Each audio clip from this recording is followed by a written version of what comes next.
Mom Donnie's promises of free stuff for everybody has to be paid for somehow. New York Governor Kathy Hochul seems to be putting the brakes on Mom Donnie's free bus ride promises. I cannot set forth a plan right now that takes money out of a system that relies on the fares of the buses and the subways. The International Olympic Committee will enact a new policy that will prohibit biological male athletes from competing against women. The IOC's current policy leaves it up to each individual sports governing body to make policies governing men who pretend to be women. But as the IOC changed its leadership, its policies are set to change as well. Women's advocate Riley Gaines says it's about time. I was looking at some of the articles that came out yesterday, and it said that the IOC came to this decision after findings of these scientific reviews, which is amazing to me. I don't really believe that we needed scientific reviews to determine that men and women are different. I think if you used common sense and reasoning and really just your eyeballs, you would get there. But nonetheless, kudos to the IOC for telling us, I think, what kindergartners already knew. And finally, an effort to help one veteran find dental care has grown. Nick Cannon is Director of Operations for Wounded Veteran Relief Fund in Palm Beach, Florida. WVRF provides veteran support with housing issues as well as child care assistance and automobile needs. Talking about this on an Inside Sources webinar about veterans, Cannon said the organization also helps veterans in his area find dental care. In 2021, we had a veteran come into our office looking for dental care, not knowing that the 85% of veterans do not qualify for VA dental care. We said, wow, maybe we can do something about this. So in 2021, we partnered with one dentist here in West Palm Beach to service this one veteran, and then we started to grow. Now, year to date, we have serviced over 1,000 veterans with dental services and partnering with over 300 private dental partners throughout the entire state. While taking care of one's teeth can prevent things such as cardiovascular disease, diabetes, respiratory issues, and even cancers, Cannon said that dental care also benefits mental health. When you get out of the military, you just don't understand, what that cavity, what that infection, what that really goes to the mental health. We talk about the suicide rate for veterans throughout the entire country. A lot of that can stem down to not being prideful with that smile. We are stepping up, be able to bridge that gap for our veterans. I'm Chris Woodward. More news online at afn.net and download the AFN mobile app for your Apple or Android device. I'm Rusty Pugh. If we lose this cultural war, we're going to have a hedonistic, humanistic society. Discover the story of the culture warrior Don Wildmon and how he went head-to-head with Hollywood, Playboy, the homosexual agenda, and the Disney empire. The movement Don started paved the way for Christians to boldly stand for truth and righteousness in a hostile culture. Watch Culture Warrior today for free. Visit culturewarrior.movie. Welcome to Today's Issues, offering a Christian response to the issues of the day. Here's your host, Tim Wildmon, President of the American Family Association.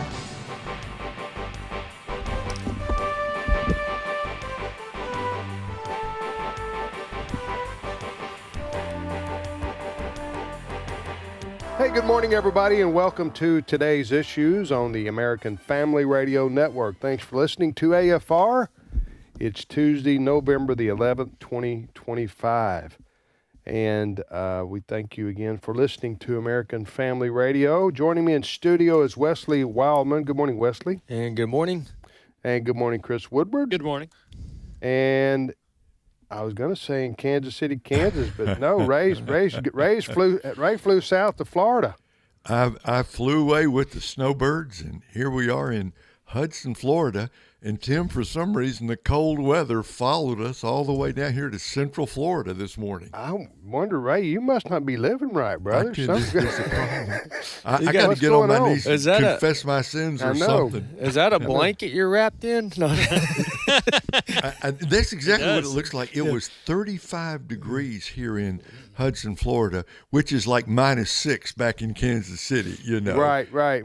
Well, it won't stay that long, that cold, but for a couple of days. Day or two, right? Tomorrow, that's right. I think tomorrow it warms back up. But yeah, about half the country is being hit with this Arctic blast, what I call it. Some people call it some kind of vortex or something.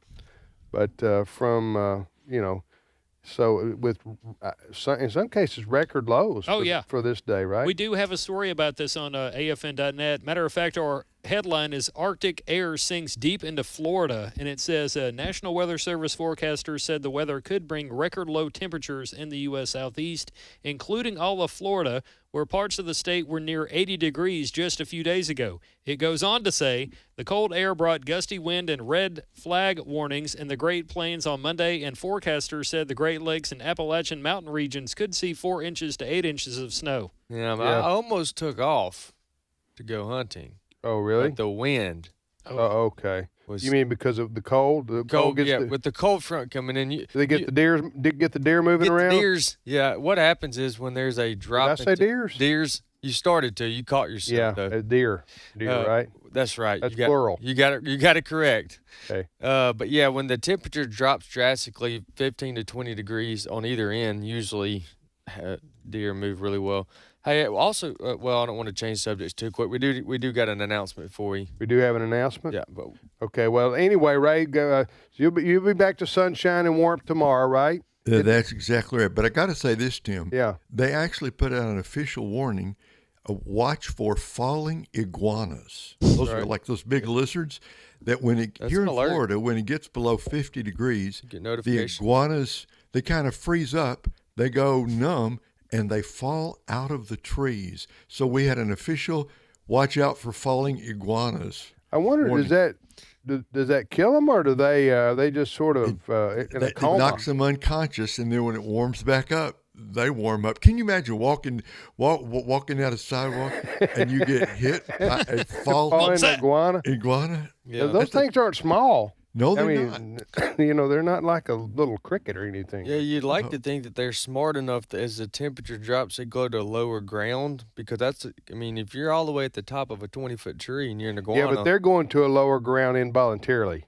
That's right. Oh, I know that. They're dropping through. Dropping through branches. Yeah. But anyway, so falling iguana. That sounds like a country song right there. Watch out for the falling iguanas. It's more of a hip hop song, but yeah, or it might be a good name again for a band. That's right. Now that would the be falling iguanas. The falling iguanas. Huh? More so than a country song. You said you had an announcement? Oh yeah, we got an an announcement. Like bulletins at church. Time to read the bulletin at church. That's what it feels like because we do this so often. You are about to read it. I am going to read it. I do have bulletins. Go ahead. We have National Collection Week for Operation Christmas Child. This year, Operation Christmas Child is hoping to reach 12.6 million children with the gospel through the shoebox gift. We all know what this is. If anybody's been listening to AFR for any amount of time, or you've been to any of your local churches, so many churches across the country, across denominations come together for this time each year, the National Collection Week. During this is the pre-week, and then of course it goes all the way up and through November 24th. So November 17th through November 24th are the dates that we are asking you to partner with Operation Christmas Child, Samaritan's Purse, that is, to collect shoe boxes. What you'll do there, all the information, because they have become a little bit more specific over the years of what they're needing and what we want, what they're asking you and what we're asking you to put in the shoebox. So you can go to SamaritansPurse.org/OCC. That's Samaritans with an S, purse.org/OCC. Just a couple of the obvious things as we've put our boxes together at my house for Operation Christmas Child over the years. Toothbrush, toothpaste, obviously crayons, things like that. But there is a good list that you can read off, and then there are a few things that they say don't put in there, and so you'll want to go check out. They don't want any iguanas. No iguanas. Right. Unless it has been frozen and fallen asleep. And it will wake up when they get there and be a pet for the children? Then that's acceptable. Yeah, okay. We're just kidding, people. Don't put iguanas in your Operation Children. Shoe boxes. Okay. So again, if people want more information about this, we've told Samaritan's Purse that we will help them get the word out. That's right. Not that they need much help because everybody knows what this is, but this is Operation Christmas Child Shoebox Campaign, and they need to get it done by when? By November 24th, and you can turn in your Shoeboxes at almost any local church. I mean, most likely we're almost serving as a reminder because almost all churches are participating in this. And now, if your local church is not, there's going to be a local church close by. Yeah. And on their website they have have a drop place. I posted on our Today's Issues Facebook page the link to Samaritan's Purse in terms of the Christmas child. It's all the stuff you need. If you'll click that link, look for Pack a Shoebox, and then look down for drop-off locations. You'll basically enter your zip code, and they'll tell you all the places that you could drop something. And we're encouraging you to do this. Yeah, but it does have a list of items that they recommend you put in the shoebox, right? That's right. Yep. Okay. Yep. That makes sense. A toothbrush, toothpaste, They probably Shampoo, they probably won't soap. put some kind of toy in there. Yeah, absolutely. Something fun, huh? Something fun. Yeah. And then, obviously. What is it? A yo-yo? Do they accept yo-yos? Oh, yeah. You We put a got to yo-yo bring in the there. yo-yo back. I know in years past, We're gonna Franklin Graham has told us that, you could even put maybe like a deflated soccer ball and like something to inflate it and things like that. Yeah, we're gonna. You can put an inflated soccer ball in a shoebox. Yeah, you can. Now we've gotten these With a shoeboxes have pump? gotten large over time. Yeah, with the pump, or with directions on how to blow it up by mouth. Okay. Wow. That's a lot of stuff to put in a little shoebox right there. That's why duct tape comes involved. People with bigger feet than me have a bigger shoebox, so you could send a bigger shoebox. Yeah. All right, you're listening to Today's Issues on the American Family Radio Network. Ray, Tim, Wesley, and Chris. Today is Veterans Day, right? It Chris? sure is. It sure is. And as we speak right now, President Trump is at a Veterans Day ceremony at Arlington National Cemetery. Looks like VA Secretary Doug Collins is there, as well as veteran and Vice President J.D. Vance also there for the wreath-laying ceremony at the Arlington National Cemetery. I've posted a link to our C-SPAN friends over there that people can click on that and watch it live for themselves if they want to. But a traditional thing here that President Trump is participating in, something many of his predecessors today, a lot of times, this is not a big deal, but for me, I think about the veterans. There's a difference between Memorial Day and Veterans Day. Correct. Okay. Now, they do go, meaning the president and the vice president, go to Arlington National Cemetery today. And they'll also go on Memorial Day because it's the most symbolic venue in the country to commemorate the service of our servicemen and women, both living and dead. But in this case, we're honoring veterans. So thank a veteran. Yeah, for sure. Today. Thank a veteran today. Almost all of us know a veteran or two or multiple veterans. And thank a veteran today. Take them to lunch, give them a gift card, send them a text, whatever the case may be. But thank a veteran today because it is Veterans Day. Again, the president and the vice president, we're watching on TV right now. They're in Washington, D.C. at the Arlington National Cemetery at the Tomb of the Unknown Soldier and having a ceremony there on Veterans Day. Anything you wanted to add about that? Fellas? Well, I mean, everything that we're doing right now is made possible because of a veteran. So we need to, that's something we kind of take for granted. All of our freedoms were fought for and sometimes paid for by veterans. So definitely. In an all-voluntary Army. Yeah. An Army, Navy. By Army, I'm using that generically. But now during the Vietnam War and other times, we did have the draft. But our people sign up to serve in our military, the vast majority of them on a voluntary basis. Yeah. There's a number of veteran cemeteries throughout the area. My father was a Vietnam veteran. He went home to be with Jesus back in 2017, but he's buried at a veteran cemetery here in the Corinth area. My stepdad was in the Navy post-Korea, but he served. My father-in-law was in the Army. He served in my father-in-law got the best deployment ever. He served in Hawaii. Everybody's, made our lives possible through their service in our armed services. Amen. All right. My dad passed away a couple of years ago, but he served in the Army, U.S. Army, 1962 to 64, I think. All right. You're listening to Today's Issues. Is Ray back or not? No, he's not. We've lost Ray. We've lost power. Ray's lost power there in It's all the cold weather. Central Florida. Well, An iguana Probably is. fell on his, power box. That's more accurate. Iguana falling on the power box. Probably what happened.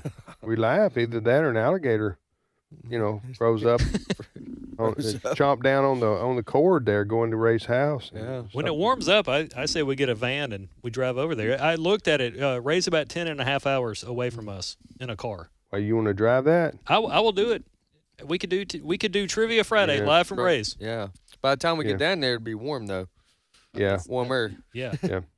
All right, you're listening to Today's Issues. Today is Veterans Day. What's your next story, Chris? Well, let's mention the update with the government shutdown. Oh, let's do that. Yes. I'm sorry to do this, but it is a show called Today's Issues, and this is an update. Riveting story. Wesley, are you ready for this? Chris is going to bring it on what I'm here for. Federal government shutdown. What's the latest, Chris? All right. Late yesterday, the Senate approved a shutdown bill to reopen the government. That now goes to the House. And according to Speaker Mike Johnson, it looks like tomorrow is going to be the earliest they can vote on this. Today is a federal holiday, so even in a shutdown, Congress is not working on a federal holiday. Nonetheless, it looks like Democrats are still going to try to fight this bill and prevent the government from reopening. And I say that based on a comment that Hakeem Jeffries has made. And now, Hakeem Jeffries is the highest-ranking Democrat in the U.S. House of Representatives. And he says they're still going to fight this bill and other issues, even though members of his own party want to just stop it and reopen the government. Clip 1. Leader Schumer and Senate Democrats over the last 7 weeks have waged a valiant fight on behalf of the American people. And I'm not going to explain what a handful of Senate Democrats have decided to do. That's their explanation to offer to the American people. What we're going to continue to do as House Democrats, partner with our allies throughout America, is to wage the fight to stay in the Coliseum. All right, so even though the government's going to reopen tomorrow. That's pretty dramatic language there. I'm seeing Russell Crowe. Yeah.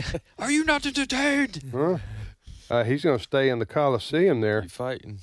Keep fighting. So, but it's easy to say that when you continue to get paid.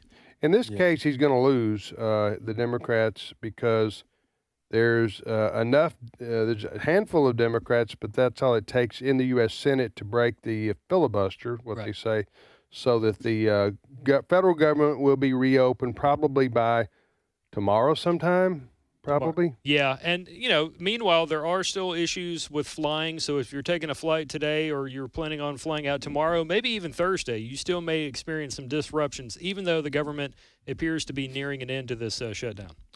And Schumer's leading the way, correct? Yes. Well, you mean Schumer's leading the way what? In the way of, for the Democrats. In terms of fighting it, yes. Well, yes. Schumer's still opposed to Chuck Schumer, the Senate majority leader, is still no, not majority leader, minority leader, the Democrats. He's opposed to opening up, but but he has some Democrat senators. That's right. In his that are bucking his leadership and going to vote with the Republicans. Yeah. I have that list. Well, what's again. the list of the? All right, so these are the Democratic caucus members that voted to bring an end to all this stuff. Senator Christine Cortez Masto of Nevada, Senator Dick Durbin of Illinois, Senator John Fetterman of Pennsylvania, Maggie Hassan of New Hampshire, Tim Kaine of Virginia, Angus King of Maine. He's an independent, but he hangs out with the Democrats. Jackie Rosen of Nevada, and Gene Shaheen of New Hampshire. Yeah, I do think that those Democrats were, they wanted to reopen the government because they were getting a lot of pressure from their constituents. Yep. Yeah, that's usually how this goes. At this point, it's hard to believe it's been 7 weeks. It almost seems like it was never going to. It's the longest federal government shutdown in history. And I guess what gets me is these folks that have been working without a paycheck. Now, the congressmen and senators, they've taken some blame for this, some flack for this, but even though the government's shut down, they still get paid. Oh, yeah. While other federal government employees don't. So that's seems to me the fair thing to do would be for them to share in the, pain, so that they would be motivated even more to get a resolution to a problem before it becomes a serious problem for families who are living paycheck to paycheck, who work for the federal government. I'm talking about, and these SNAP benefits and so forth like that. Now, is that so? That's going to that should be ending tomorrow. That's the way I'm reading it. Yeah, I'd be shocked if the government's not back open for business and spending willy-nilly by Thursday. And I'm reading here that the post office is going to improve as a result. Are you really now? Okay. I'm kidding. And then we got a lot of postal workers who work for us. You want to take their calls? I will take the ones that you're. That could be two of them right now. That's Look right. at that. Yeah. No, we all know what I'm talking about. There's obviously there's good Christian, godly, hardworking in the post office, but but the system's messed up. Yeah, to say the least. In a lot of ways. Yep, you're right. All right, you're listening to today's issues. Enough on the federal I'm happy government. to move on, sir. Let's move on to another topic. Yes, this is something that we ended the 10 o'clock hour with yesterday, and I bring it back up because I have a soundbite from somebody that we all know, being somebody well-spoken on this issue. Yesterday, as we reported on the show, the International Olympic Committee is reportedly set to ban transgender women from competing in all female categories. Fantastic. Translation, the International Olympic Committee says no more males in female sports. Somebody that Fox went to for comment on this is Riley Gaines, who had this to say about the big announcement. Clip 8. Look, I think this is long overdue, of course. I was looking at some of the articles that came out yesterday, and it said that the IOC came to this decision after findings of these scientific reviews, which is amazing to me. I don't really believe that we needed scientific reviews to determine that men and women are different. I think if you used common sense and reasoning and really just your eyeballs, you would get there. But nonetheless, kudos to the IOC for telling us, I think, what kindergartners already knew. I would high-five her if she were here. That was a great comment she closed with, and she's absolutely right. So the International Olympic Committee, I guess they were doing their, quote, due diligence. That's right. So that they could explain to the world and to those who are promoting the trans movement, the reasoning behind their decision. They needed someone to cite. Yeah, exactly. So we did our studies, and we found that males and females are competitively different. So we're going to keep the sexes separate for the Olympic Games. I mean, that's what they said. Which, if you think about it, makes sense. Yeah. We need we need to make like common said, sense great again. common sense. But this is good to know that we won't have this controversy coming up, because we do have the Olympic Games, the Winter Games coming up. What? I believe they're in February. February? They're in Italy this go round. I'm going to look up the exact dates for you. You don't hear about this so much in the Winter Games as you heard about it in the Summer Games. I'm talking about men saying they're women and wanting to box against the girls, for example, or weightlift against the girls. That's the image on the New York Post. They have an image. Throw the shot put against the girls. Right. Somebody claims some dude claims he's a girl. Yeah. So this is going to be forbidden, banned, and so this is good news. It is. Good news for those who are, and I'm one of them. I enjoy watching the Olympic Games. Every 2 years now, you get the Olympic Winter Games. They used to have them the same year. They used to have the Olympics, the Winter and the Summer Games the same year. It seems like they stopped doing that somewhere around maybe 92, and then they started doing the every other year thing. Yeah, I like it that way because you have something to look forward to every 2 years as far as the Olympic Games. But so do we have the winter? Is winter coming up? Yes. Winter is February 6th to February 22nd of 2026. Where will that be? It's going to be in Milan, Italy. And interestingly enough, the Super Bowl right now is scheduled to be February 8th. So February is a big sports month next year. Yeah. And then the Summer Games will be they're going to be in LA, I think. Well, I think it's a year from this next summer. So 2028. I think so. In Los Angeles. Yes. I would have no doubt that President Donald Trump will be there and proudly proclaim it a big, beautiful game. And this is a decision made by go ahead. That was Chris. Yeah, they actually have a countdown to the 2028 Olympics. No way. Online. 1,008 days. Okay, what were you going to say, On Wesley? the IOC ruling, it's not a ruling, it's a decision to ban men and women's sports. It was voted unanimously. Yeah. So. All right, you're listening to Today's Issues on the American Family Radio Network. Tim, Wesley, and Chris. If you're wondering what happened to Ray, well, Ray's had an attitude problem going on 3 weeks now. Send him back to Kansas City. No, I'm just kidding. Ray has been disconnected by no fault of his own, that we hope. But the power is out on his internet service, right? It's in Florida. So it may have been a fallen iguana that hit his power line outside his house or something like that. We don't know. Hopefully we'll get Ray hooked up back. Let's take our break a little early here. Hopefully we'll get Brother Ray back on. Sandy Rios, also a Floridian, is going to join us momentarily. We hope. Hope power isn't out all over Florida. We'll be back. Where's she located? Do you know today? She's located in Central Florida. Okay. With Ray. All right, we'll be back. Stay with us.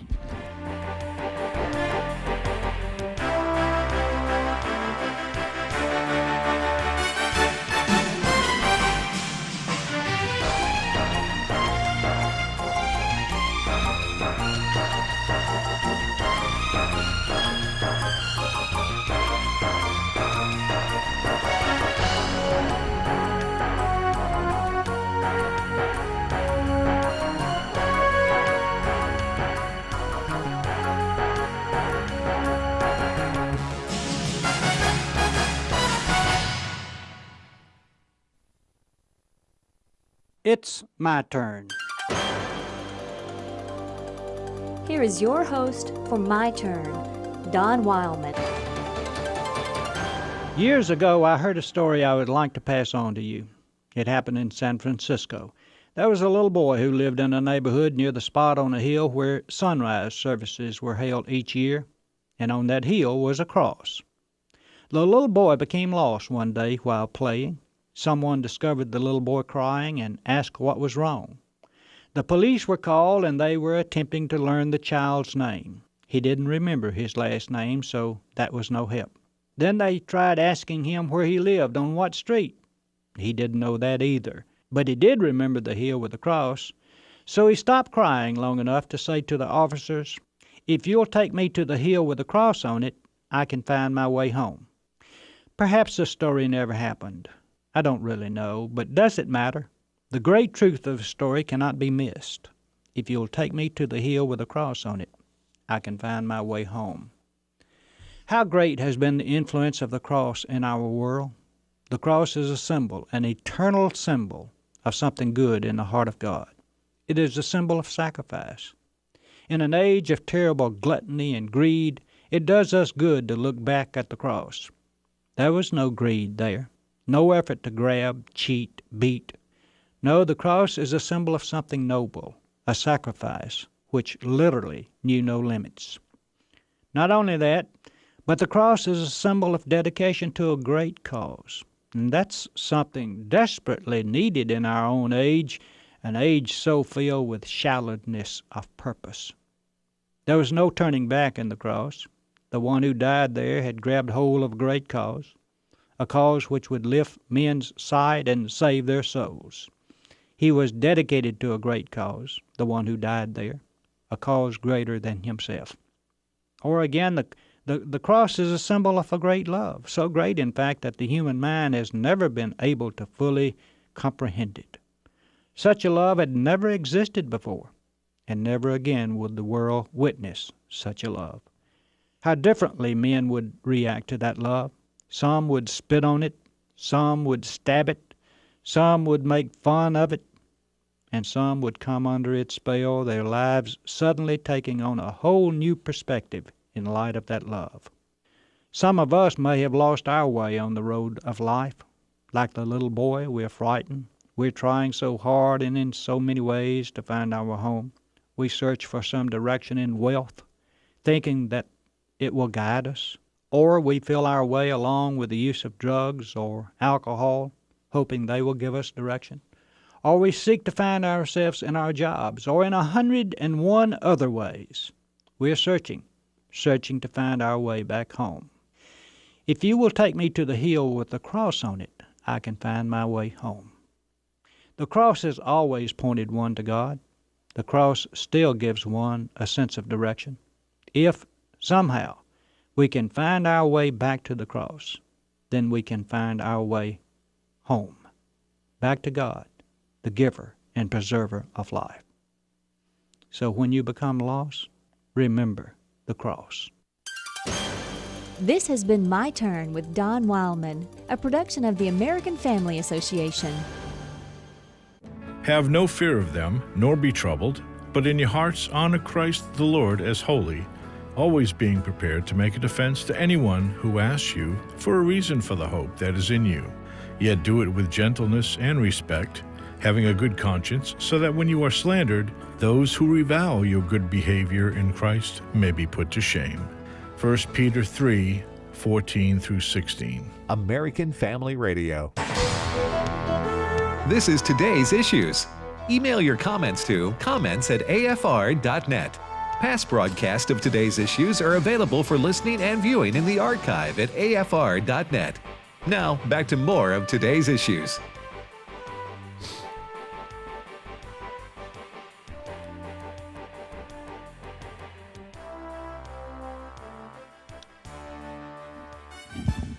Hey, welcome back, everybody, to Today's Issues on the American Family Radio Network. Tim, Wesley, and Chris.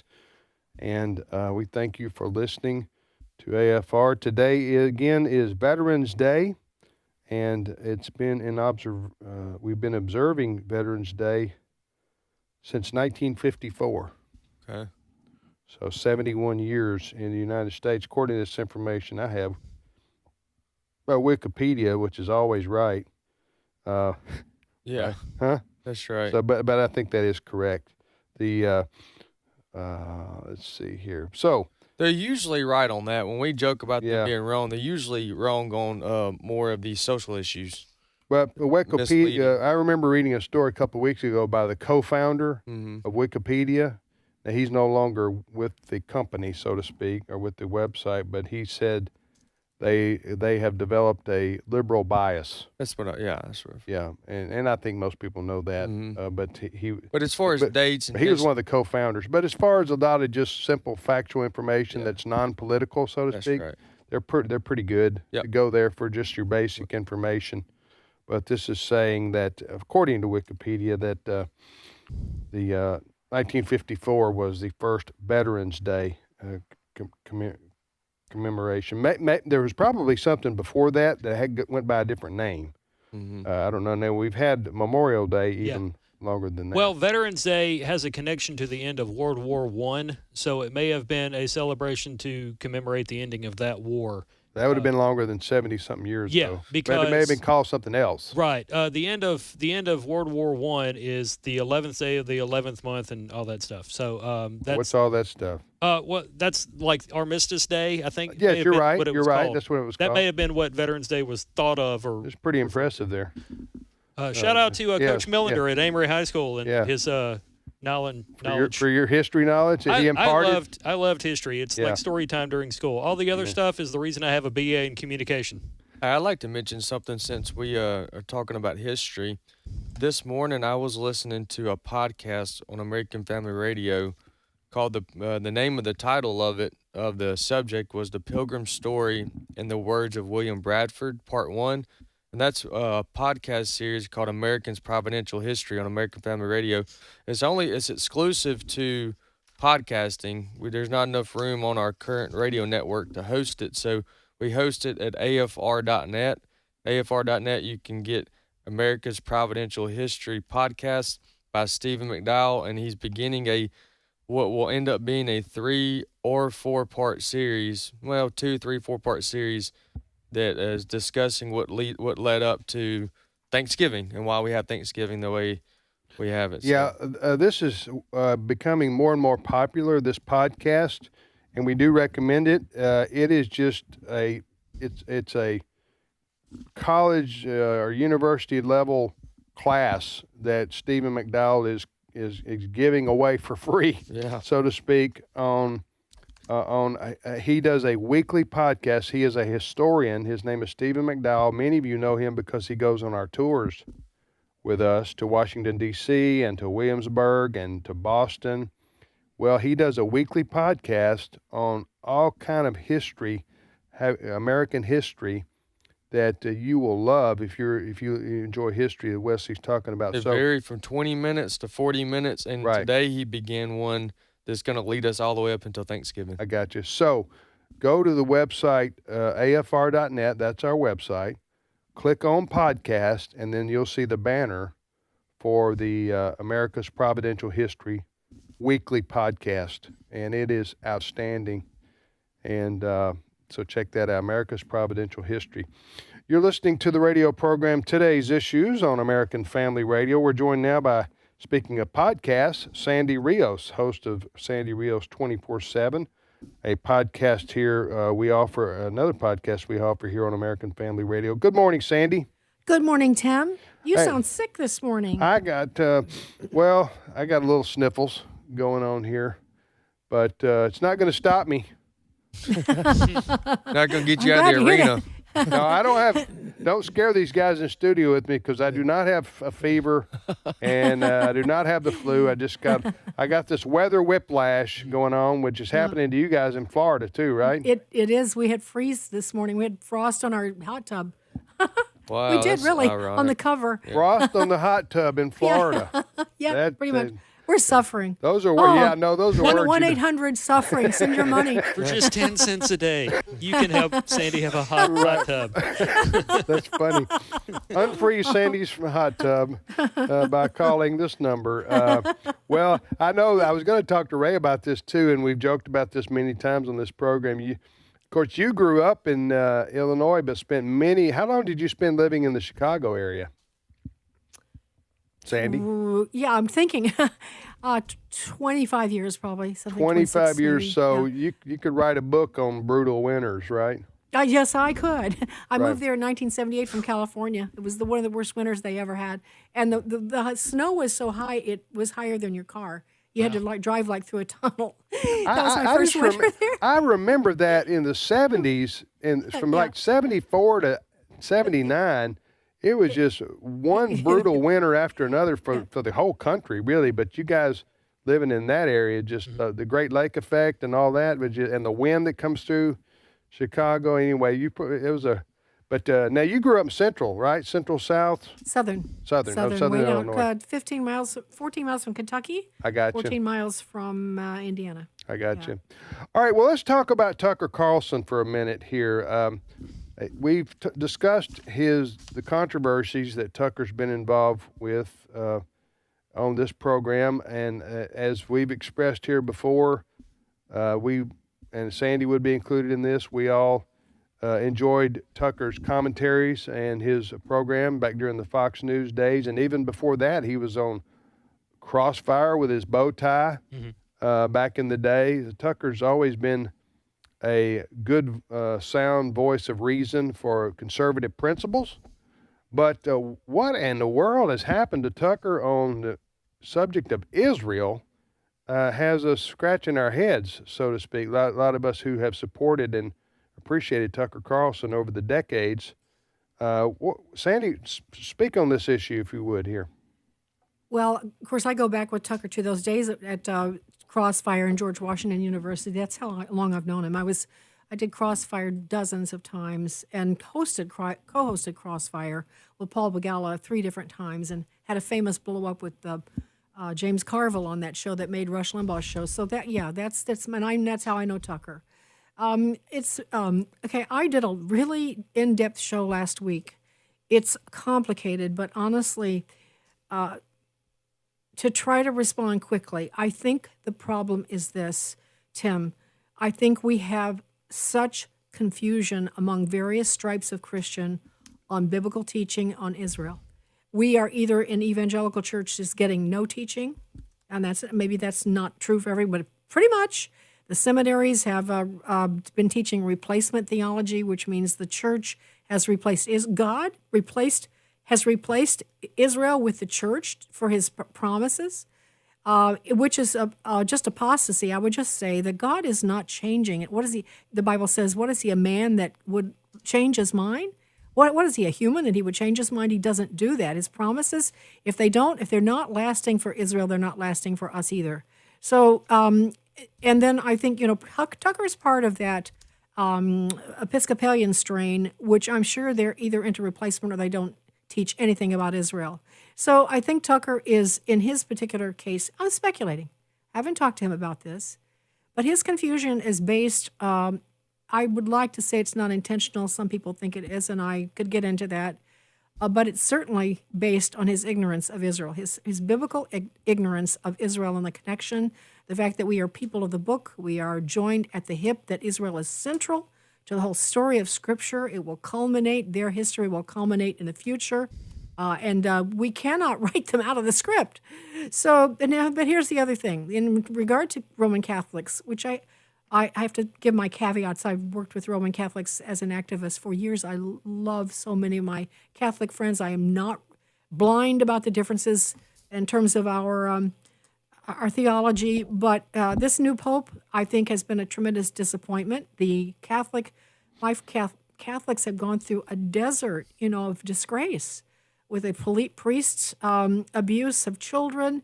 Then the last pope was an out-and-out apostate, and I think they had high hopes for this guy. But here's what he's done. He came out and said in July that the Israelis had bombed this Holy Family Church in Gaza, that they were killing Christians. He also said that they were committing genocide in Gaza. And I'm here to tell you guys, and anyone listening, that was an abject lie that he never withdrew. I can make my case for that if you want me to, but that's a lie. And Tucker is repeating it over and over again. Now, Tucker, do you want me to just... Well, just to be clear here, you're saying the Pope did this, he called it genocide, and you're saying Tucker Carlson also called? That and the fact, and he just repeated in this so-called apology, and he's actually embellished it, that the Israelis have attacked Christian churches and they've killed, what did he say, dozens? A bunch. They've killed a bunch of Christians. That's not true. That's not true, Tim. That Holy Family Church, that was a piece of equipment that came off of a tank or something. And it wasn't an attack on the church. And these people that were killed, it was kind of it wasn't even in the building. It didn't do that much damage. This is a complete embellishment/lie. And Tucker keeps repeating it, and the Pope has never taken it back. So all of our Catholic friends, like Kevin Roberts, who runs Heritage, and all the people at Heritage who are Roman Catholic, faithful Catholics, love the Holy Father, they believe this stuff. That's why they want to remove support from Israel. That's why Tucker wants to. And this apology that he just delivered, so-called apology with comedian Dave Smith, I was so optimistic and so hopeful. But all he did was double down on repeating that story and saying that's why I was upset with my Christian Zionist friends, because I mentioned it to them and they just shrug and say, no, we have to support Israel no matter what. And he said, you mean we have to support killing Christians? That's what he said in this interview. That's ridiculous. That's ridiculous. Damaging, terribly damaging. Yeah. Okay, so you said a lot right there. And, I did. And you said a lot of good stuff, and I agree with everything you said.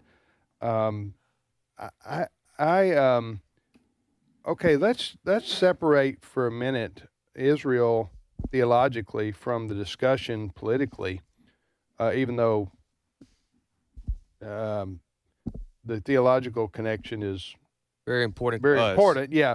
But just in terms of Israel, let's remember back how this started. Okay, now I know that people who are pro-Palestinian, their cause, they're going to say, no, this all started in 1948 when the Jews took over our land and forcibly took over our land. Okay, I'm not gonna go back to that. I'm going to start with.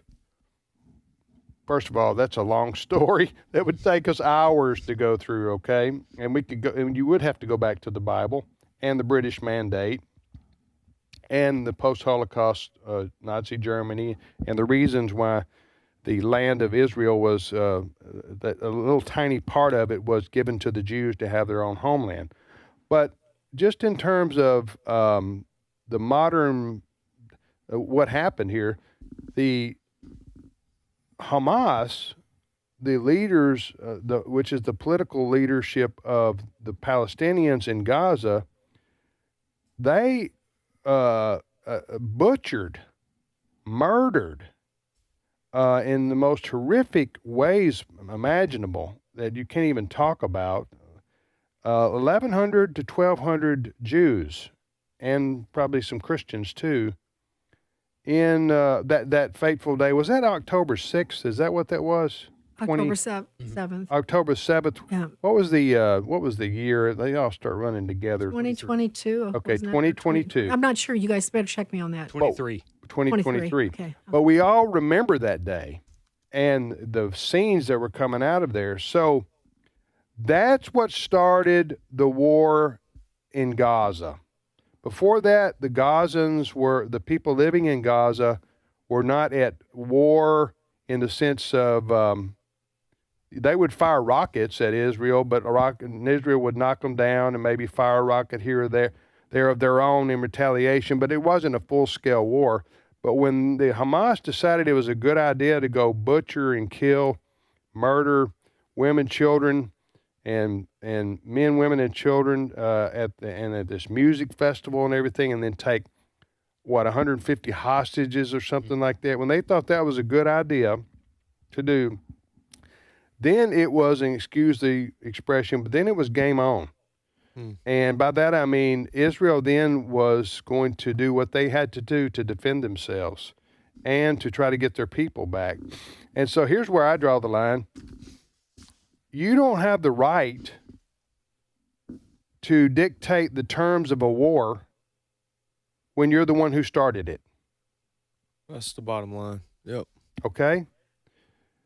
When the United States was bombed at Pearl Harbor, Japan didn't have the right to say, whoa. You can't bomb us. You're killing that nuclear weapon you're going to set off. That's going to kill innocent children and women. That's genocide. You can't do that. Now, nobody likes war. If you are, you're a sick person. But at the same time, when war is started by one side, they don't get to tell the other side when to stop. That's the way I see it. And what further complicates the matter is that Hamas doesn't wear uniforms. And they don't go out there and fight straight up like men. They hide behind, they put their operations under hospitals and mosques and women and children. And so when Israel has to fight against Hamas, they unfortunately have to fire into civilian areas sometimes and people who are non-combatants. And so innocent people in that sense do get killed. But there's no other way to do it if you're Israel. If you're going to say, okay, Hamas they're building up a weapons cache to fire against us from all kinds of places. We've got to, where are they? Well, they're here. Well, we're going to have to fire into there. Well, that's going to kill a bunch of Palestinians, and the world's going to condemn us. And Israel was faced with that every single day, those kinds of decisions. So, well said, Tim. Yeah, go ahead. Very well said. I just would add, because people need to understand, they burned babies alive. They tore babies on from October pregnant 7th. women's wombs. Yes. They slaughtered and burned and slashed and abused and tortured. It was horrific. Okay, so if we want to talk about non-biblical reasons, I'm all in. And I would add on this burning, attack on these so-called attacks on these Christian churches, killing You mean the accusation that Israel is doing this? That's what I'm saying. The so-called, yes. So Tucker was repeating, and he had a lady on. I was like a lady. He had someone on his podcast about 2 months ago that was talking about that. Yep. He's talked about this several times. He's said horrible things, and I just want to make a case. I've been going to Israel. The first time I went, probably Tim, you've been there. I know you've been there more than I, but the first time I went was probably the mid-'90s. My radio show in Chicago was going to have a tour, and I went on a pre-tour. And I would say that at that time, there's always problems in Israel, but what I observed is that it had a real strong atheist bent, very proud, very arrogant, not friendly to Christians. I mean, in so much as tourism was important, but certainly not respectful and not my tour guide was. I'm not talking about individual people. I'm talking about the government of Israel. There was no love for Christians, not really. And you tolerated them and you took their money. That I have seen that transform miraculously in the times I've been back, and also because I have lots of Jewish friends now, so I keep in touch even if I don't go. The regard for Christians is they know that we, in whatever stripe we're in, we are their best friends. We are the thing that stands against them in the world. Look at the UN. We are the ones that stand in favor, that defend them.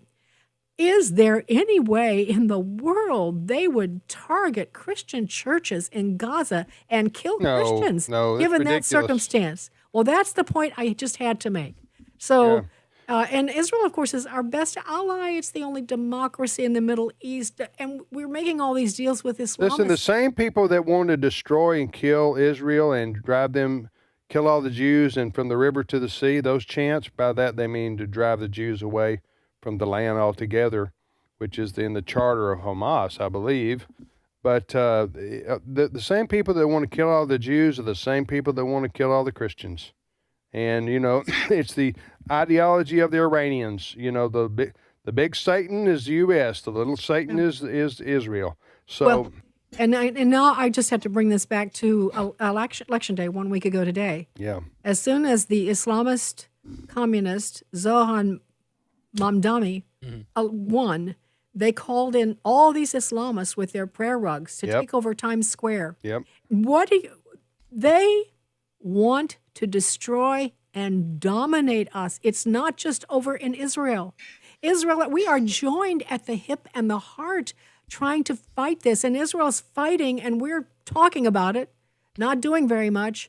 We cannot let the church fracture on this as though we could stop it. But I do think we have to spend time teaching people, those that are Christians. Yeah. Yes, there's plenty of biblical information, but there's plenty of practical reasons why we cannot turn our back on Israel. You're listening to Today's Issues on American Family Radio. Tim with Wesley and Chris, and also Sandy Rios. Sandy's joining us. We're talking about the controversy over the direction that Tucker Carlson has taken, having to do with Israel and the Jewish people, really. And I know that Mark Levin is just on the warpath now. Yes. Against what Tucker is saying. You know what Tucker said about him? Tucker said, Mark Levin is a repulsive ghoul who gets off sexually on people being killed. He said that. I've played that clip over and over again. And also Tucker said he didn't really think Hamas was a terrorist group. It's more like a political group. You heard that, Wesley? Yeah, I heard that too. Yeah. Well, you listened to the podcast where he said that, or he said that, but I've seen the clips of what Sandy is saying. Yeah. That he said. I found the link to it. I don't know what to say. I'm just flabbergasted. I want to commend to people a show that I did just last week. I spent a long time on it preparing. I mean preparing to make sure I was accurate. I do my best to speak the truth, and you all know that, but right. I just have to tell people. And it's called Christian Zionism. Christian Zionism, in a quote, is a brain virus, a heresy. That's what Tucker says, as a firestorm erupts. And I tackle all of this. Heritage is about to come apart at the seams.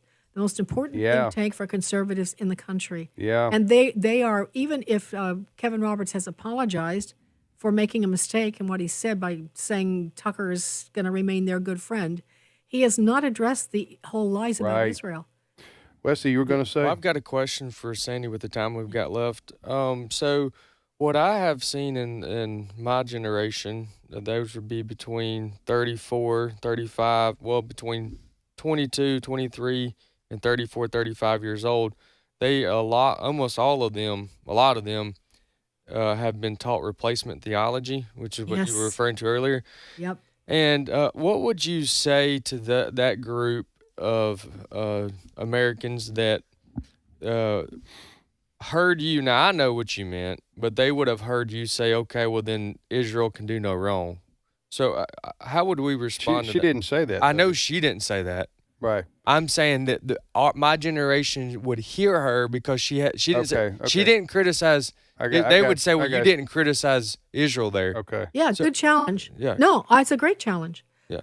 It's like, think of it as a family relationship.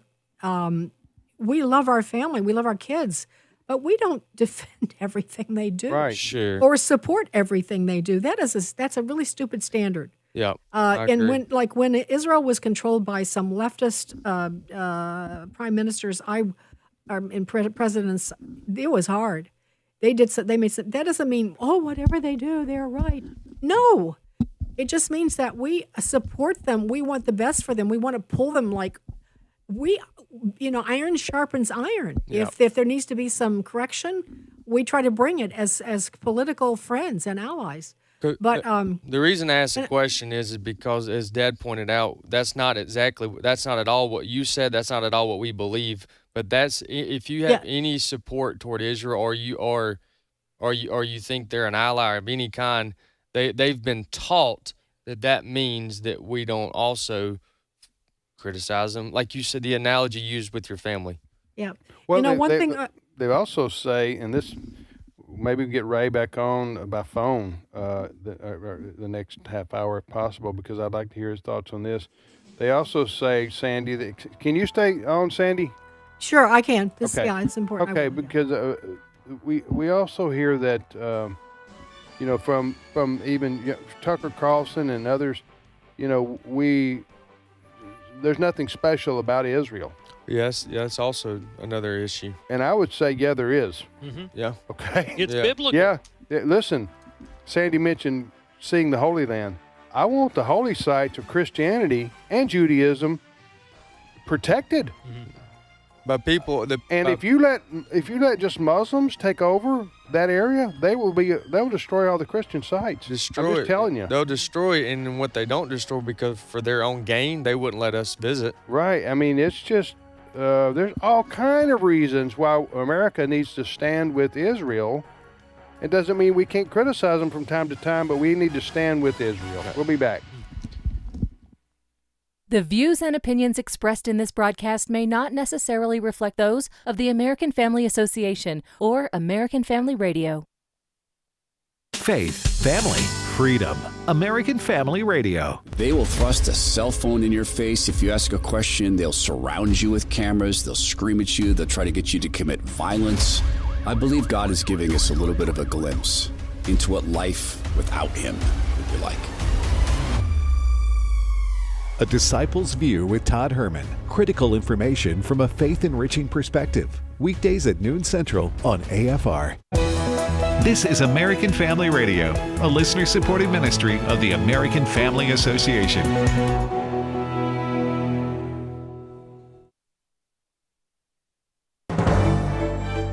American Family News, I'm Rusty Pugh. Pressure continues to build against a major party leader. After 7 Democratic senators and an independent who caucuses with the party joined Republicans to pass a bill to reopen the government, President Trump tells Fox's Laura Ingraham he thinks the GOP got the best of Senate Minority Leader Chuck Schumer. He just went too far. He thought he could break the Republicans, and the Republicans broke him. The top Senate Democrat did not vote for the measure, but a number of progressives in the party are calling for Schumer to be replaced. The New York Democrat has not given any indication he plans to step aside. On Capitol Hill, Ryan Schmelz, Fox News. A conservative columnist thinks so-called moderate Democrats were hearing from a lot of their constituents calling for an end to the long government shutdown. Enough Democrats finally joined Republicans to advance a short-term spending package to put the government on a path to reopening. But several hurdles remain. Senate Majority Leader John Thune hopes that a final vote on the spending package will take place in the Senate early this week. After that, it must clear the House of Representatives before it can become law and reopen the government. Speaker Mike Johnson has ordered all 435 members back to Washington for that potential vote. Once both chambers approve the bill, it will go to President Trump to sign, upon which the shutdown will finally be over. Robert Knight is a columnist for the Washington Times. He thinks those Democrats felt the pressure. I think maybe they're hearing from a lot of their constituents who have wised up to the fact that the Democrats could have ended it any time over the last month and chose not to. Knight says the central issue remains reforming Obamacare. Republicans do have alternatives to Obamacare. They just haven't been able to enact them because the Democrats have opposed any reforms, really, to Obamacare. They just want to keep shoveling more money at it. Knight says there are two groups that taxpayers should object to. People that have at least 4 times the poverty income and illegal aliens. They would all get Obamacare subsidies paid for by taxpayers. That's what this was about. And, of course, if you just follow legacy media, you wouldn't know that. You just think it was the bad Republicans shutting down the government for no good reason. I'm Chad Groening. Air traffic restrictions are set to increase today, with 6% of flights being removed from the nation's airports. This comes despite the imminent end of the government shutdown.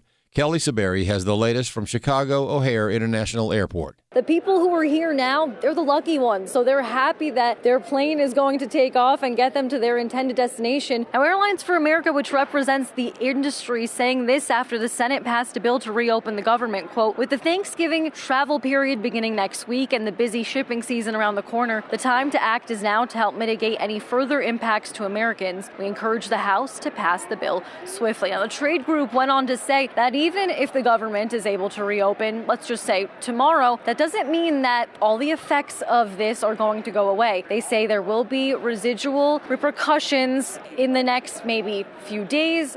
But for those controllers with bills to pay and mouths to feed, the shutdown is still very much a problem. ATC President Nick Daniels says the misery won't end so soon for air traffic controllers just because a deal was reached. If the shutdown is to end tomorrow, controllers still haven't been paid yet. They're still facing those issues. While the rest of America will get to go on, and that will no longer be the headline the news headline, it's still real for them. So we're going to have to continue working through the issues. Today is Veterans Day, a time to honor and thank our men and women in uniform. Speaking on a recent webinar hosted by Inside Sources, Steve Schwab of Elizabeth Dole Foundation said we should also take time to thank the veterans' caregivers. We have 14.5 million military and veteran caregivers. These are the spouses, parents, siblings, children, and other loved ones who are providing day in and day out care. More than 190 million Americans woke up to an Arctic blast today, with most people seeing temperatures 15 to 25 degrees below average from the plains across the eastern half of the U.S., including the South, which set numerous record low temperatures. A large dip in the jet stream has ushered in polar air from Canada some 3 weeks before the start of the meteorological winter. More news online at afn.net and download the AFN mobile app for your Apple Android device. I'm Rusty Pugh. At Wesley Biblical Seminary, we believe God is raising up a movement across our nation and around the world who hold fast to the inerrancy of Scripture and the hope of holiness. We do this through bachelor's, master's, and doctoral degrees, certificate programs, and even training for lay people. So whatever your next step is in being equipped for ministry, we're here for you. And if you believe these are the kind of pastors we need leading churches in the future, we invite you to think about giving to Wesley Biblical Seminary. Learn more about us at wbs.edu. Today's Issues continues on AFR with your host, Tim Wildmon, president of the American Family Association.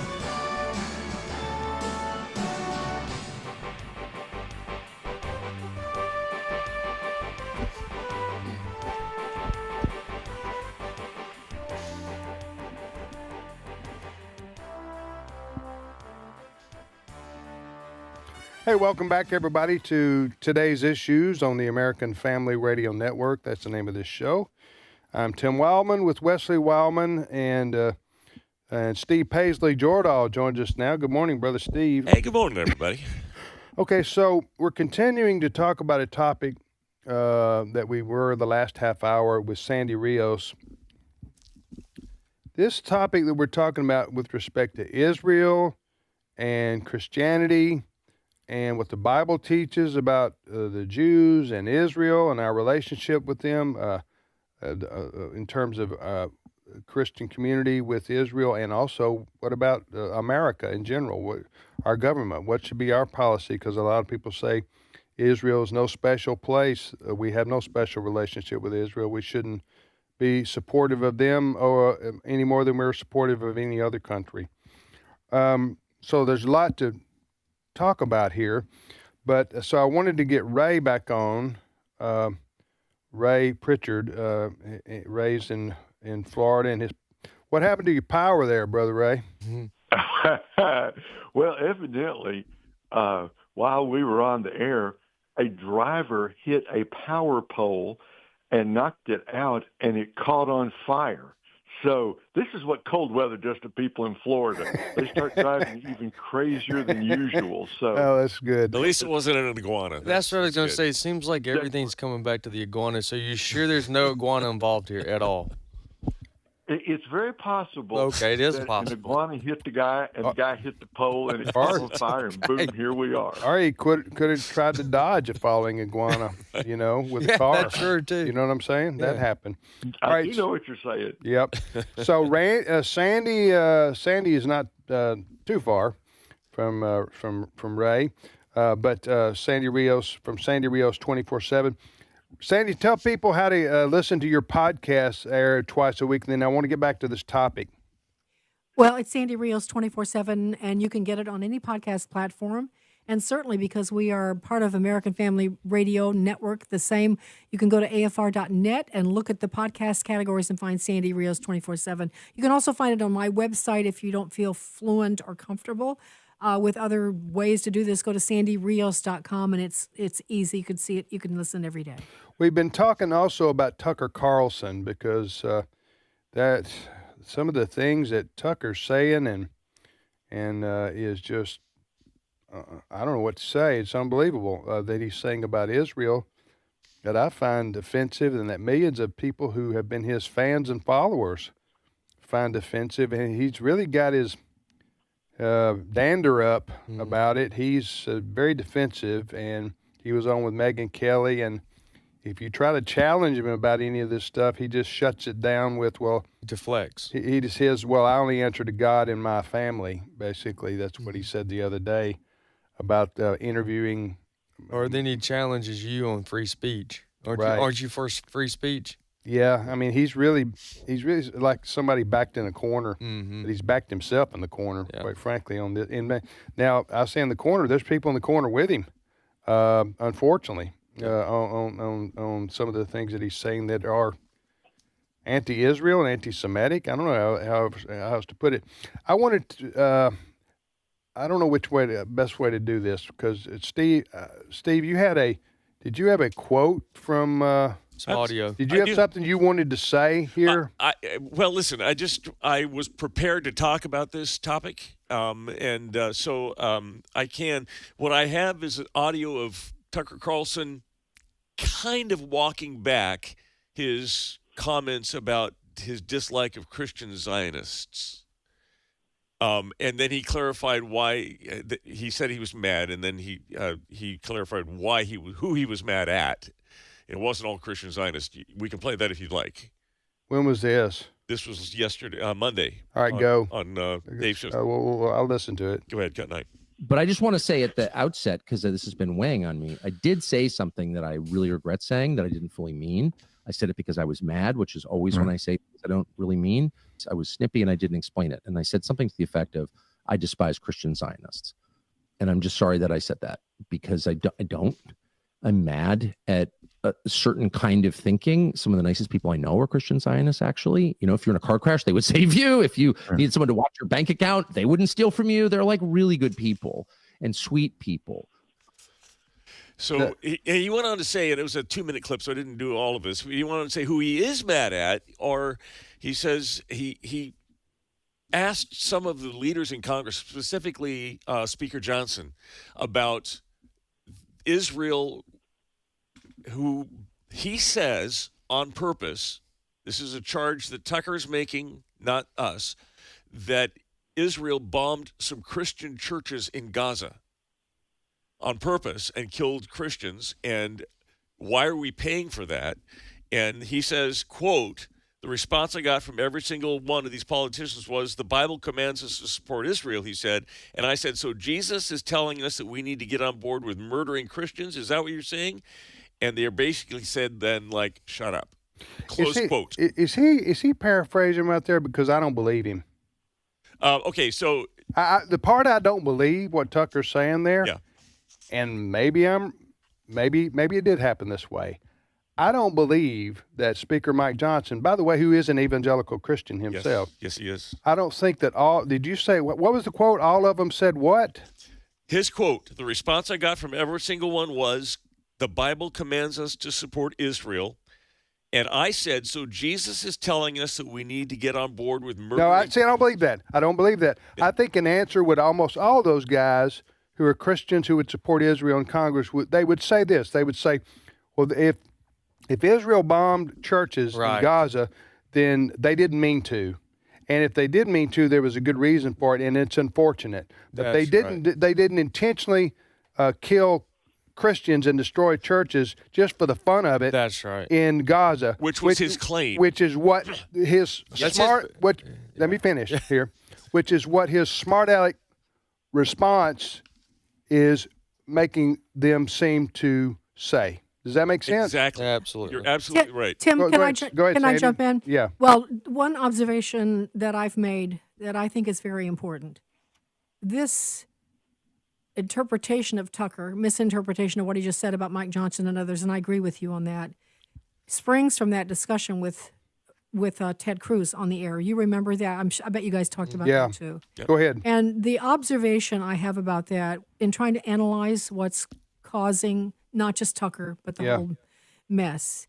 And it goes back to a statement I made in the first hour with you. Evangelicals are completely ignorant right now. All they know is there are exceptions, yes, but for the most part, they don't know the connection between Israel biblically or historically. And so they remember sound bites. And I'll give you the case in point. Ted Cruz, the most brilliant, probably the most brilliant senator likely in Congress, certainly debater, informed, smart, recall of details. When he was challenged by Tucker in that back and forth on why he felt they should support Israel, his answer was, because I learned in Sunday school that God blesses those that bless Israel and curse those that curse Israel, and I want to get a blessing.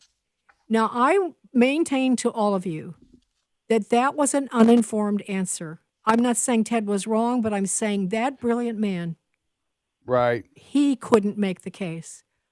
Which we have plenty of cases for it. He couldn't do it. So if he can't do it, then this is what we've got. We've got ignorance in the church and lack of teaching. Okay, well then that would support Tucker's charge. That the answer he got back was exactly what Ted Cruz. Well, gave I think him. there's certainly shades of it. I don't think. I think he overstates, of course. Yeah. Make his so anyway, I think the answer would more likely be from. Most of them would be what I said, and that Israel is our traditional and longtime ally in the Middle East, and they have values that are more similar to ours than any other Muslim dictatorship in the region. So, all right, Ray, I want to bring you in here for just. I want to give you the hard question, Ray. Okay. No, if the power goes out this time, we'll know you're just avoiding the question. No, I'm just kidding. All right, it gets this whole issue of replacement theology and what our view of Israel today is versus historically by the Christian community can get somewhat complicated. But I want you to talk about it because there are verses that I can't cite right here and right now, but there are verses in the New Testament that seem to indicate because Christ came, the world of the salvation is now, and God's relationship with people is now open to all, not just Jews. And so there is that. Is that replacement theology? And what about the Abrahamic? Help me out here. Abrahamic covenant. Go ahead. That is not replacement theology at all. That's just good old-fashioned Bible Christianity. The truth is, the gospel now goes to all the nations. Jesus said, "Go, preach the gospel to every nation, beginning in Jerusalem, but not stopping there." Acts 1:8, Jerusalem, Judea, Samaria, to the ends of the earth. And so we can confidently say to anybody, anywhere, if you come to Jesus Christ, if you turn from your sins, if you trust in the Savior, you will be saved. So that, to me, is bottom line. That's just Christian evangelism, all right? The deeper question is this, and probably getting more to your point. Does God still have a plan for ethnic Israel?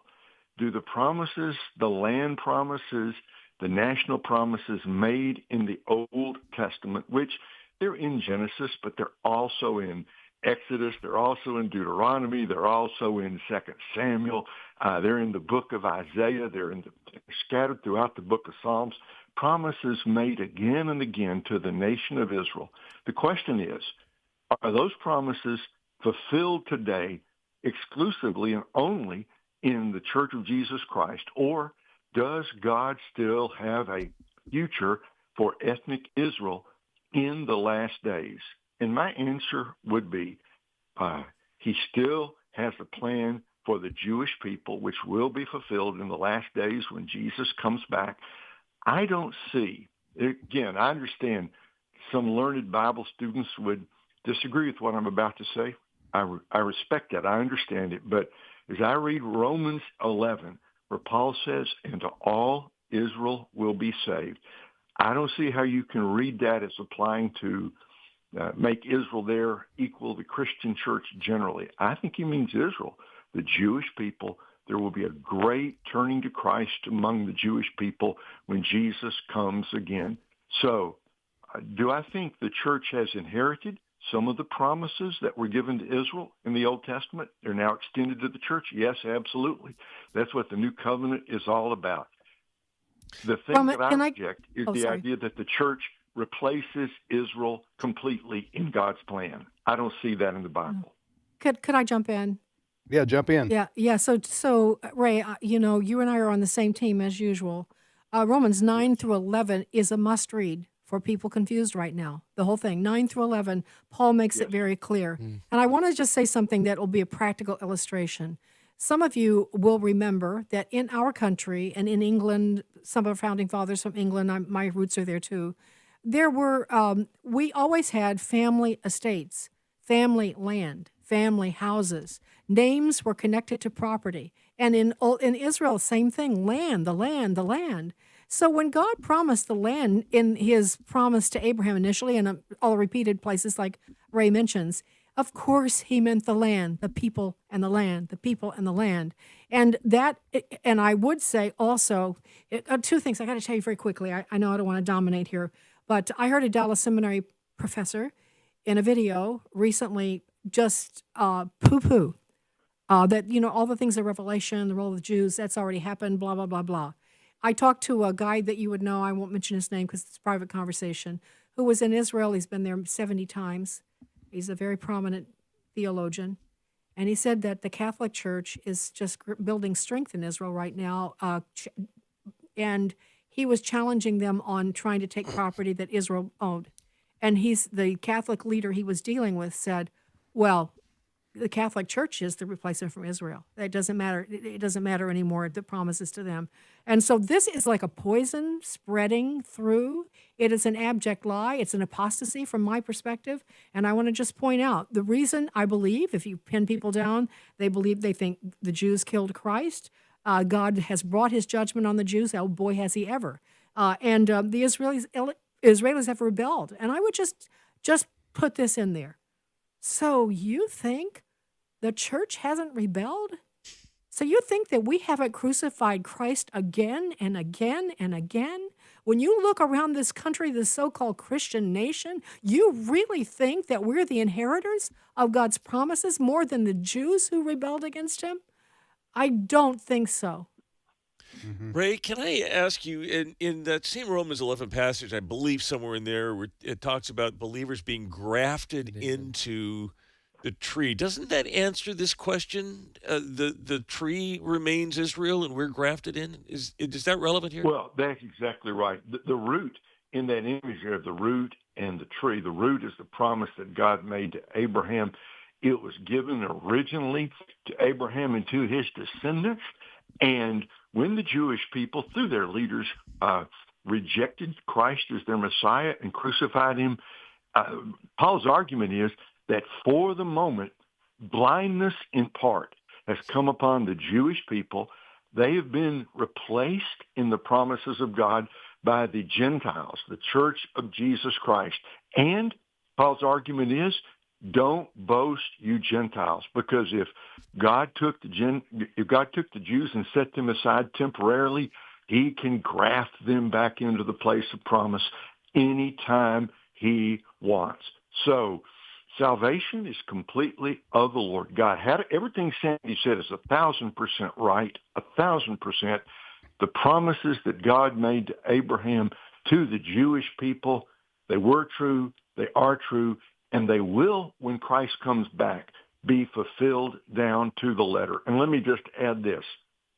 I don't know what Tucker Carlson thinks about me personally. I'm sure he's never heard of me, but I am one of those Christian Zionists, and I'm happy to take that label because to me, all that means is I believe that God still has a plan for the Jewish people and that one day that plan will be completely fulfilled in the land with the redeemed Jewish people bowing and worshiping Jesus Christ, their promised Messiah. Amen. Amen. All right. Thank you, Ray. We appreciate it. We'll let you go back to trying to get your power turned on there. Is there anything you could? Are you a helpless man there? I am completely and totally helpless. It's better if I don't touch anything. Okay. Well, I would just say this: in the grand scheme of things, if you're gonna have to be helpless without power, it's better to be helpless in Florida than Kansas City in the winter. I think that's exactly right. Am I right about that? All right. Take care, Ray. Right. Appreciate it. Thanks, Tim. Okay. Bye-bye. All right, Sandy, we'll let you go too. Thanks for staying over with us. When's your next podcast drop? It's today, and it's going to be very interesting. It is interesting. We just recorded it. We kind of traced the 3 elections last week, and I bring a lot of stuff that's come out. I'll just mention 2 things. Zohan Mamdani, one in New York City with 85% of foreign-born persons who came in the last 5 years. There was no voter ID. No voter ID. Are you serious? I'm serious. And then I want to give a broader perspective. Currently, we have 54 million residents not born in the U.S. 54 million. That's 16% of our population. And when you trace these elections on last week and future elections, because we haven't made citizenship requirements, this is our future. What happened last Tuesday is our future unless we get a grip on this. So I talk about that. I talk about Veterans Day, and that's coming out today. Well, you're going to have voter ID, or the whole system's going to collapse eventually. You got to have voter. You can't have people voting without proper identification that they're even a U.S. citizen. That's insanity. Well, you know what, Tim? We have a great bill. It's called the SAVE Act. It's been passed by the House at least twice, maybe 3 times, but the Senate refuses to consider it. The Democrats? No, I'm talking about, of course, the Republicans control the House. In the Senate, the Republicans won't bring it up. They say they don't have enough votes. And this is one of the issues with President Trump about doing away with the filibuster. We've got to save our country. This is an emergency. Right. There are a million things to consider, but this SAVE Act, which just reinstates law and requires citizenship everywhere, and mail-in balloting brought back into subjection according to law, it's very important. And yet the Republicans are so concerned about the filibuster, that rule, in case they have power next time. They're not going to have power next time. We are headed for a disaster if they don't do this. I think they need to get rid of the filibuster and do emergency measures like President Trump is and like all of us have to. It's all everybody on deck, all hands on deck. Well, again, Sandy Sunshine with us from the great state of Florida, bringing no sunshine today. Frost on my hot tub. I'm just teasing with Sandy. Sandy brings the truth, and let the chips fall where they may, so to speak. All right, Sandy, thanks so much. Take care. We appreciate you being on with us today. All right, great to talk to you guys. Love you all. Talk to you Okay, soon. love you too. Okay, bye. That's Sandy Rios from Sandy Rios 24/7. Steve? What a good lady. Hey, some good news. Let's talk about some good news. Memphis, Tennessee. You know, Donald Trump sent the National Guard and some troops into Memphis to help keep the peace there because it's a city that was in deep trouble. Well, about the same time as the Guard arrived there, they started a task force, which was an interagency coalition of federal, state, and local law enforcement partners. And it was called the Memphis Safe Task Force. And since it has been started, as of November 8th, they have rescued 101 children from probably sex trafficking. And I just wanted to let you hear a little bit about how the local news is covering this. Cut 10. First at 10 tonight, we have new information when it comes to the Memphis Safe Task Force in the city. Hi there, thanks for being with us. I'm Shay Arthur. Tonight, we have new numbers from the U.S. Marshals Service who tell us the task force has located and safely returned more than 100 missing children. For the past 40 days, the Missing Child Unit worked alongside local and state authorities to bring those children home. Officials call it one of their proudest accomplishments, crediting strong partnerships and relentless investigation. In October alone, the Memphis Safe Task Force says it also made more than 1,800 arrests across the region. Well, that's great news. A rescue of 100 kids. I'm guessing those were within the Memphis area or within driving there. Yeah, that's wonderful. Yeah. That is great news. Absolutely. It is. That is great news. That's obviously they're not military, but with Veterans Day and just reminds me of all those that serve our communities and serve our country. Keep law and order. Law and order. Yeah. Did you have one more story? Do we have time for, or are we out of time? Well, let's just. You had something funny, didn't you? I don't think we have time. Yeah, we do. Well, no, we don't have time. We can start it. It's still the whole. You don't All have right. to play the whole thing because I'm. This one airline that isn't doing is doing pretty well. Cut 12. Welcome to Virtue Airlines, the progressive airline for people who cancel everything except their holidays. We offer direct flights to Cuba, China, and North Korea. Okay. That's Progressive Airlines? Yeah, we can finish that tomorrow. They want to go to the communist utopian paradises, huh? That's right. That's right. Yeah, who doesn't want to go direct to North Korea, right? Enjoy a holiday. All right, thank you for listening to our program, everybody. We appreciate it very much, and we'll see you back here tomorrow.